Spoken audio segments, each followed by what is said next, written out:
Can I assist with anything? Magnificent. Yes, absolutely. It hasn't been assigned to another agent, has it? I'm sorry? So, tell me about it.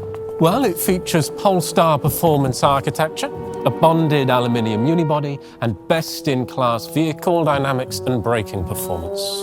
Does it turn invisible? What? No. Does that technology even exist? Of course it does. How's your acceleration? In case I'm in a pursuit.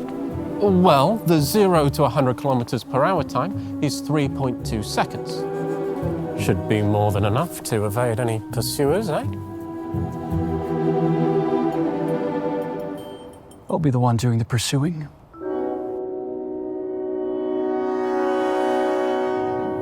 It has a 14.5-inch LCD center display, as well as a 9-inch driver display.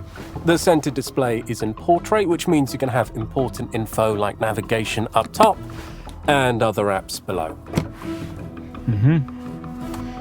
And the flamethrower?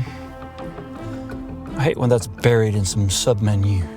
The system is designed so that functions are only a tap or two away, even the ones that don't exist. Whose pays?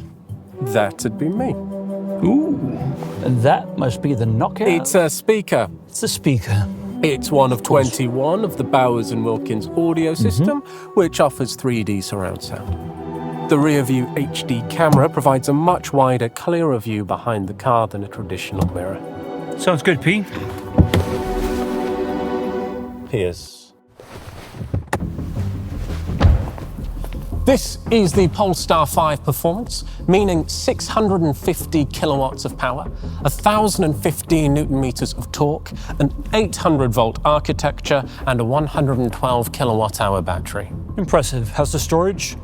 It has 365 litres in the rear and a further 62 litres in the front luggage compartment. Plenty of room for a jetpack. And perhaps a reserve jetpack too. You know what? I think so. Fantastic. I'll take it. Tomorrow's not dead yet, as they say.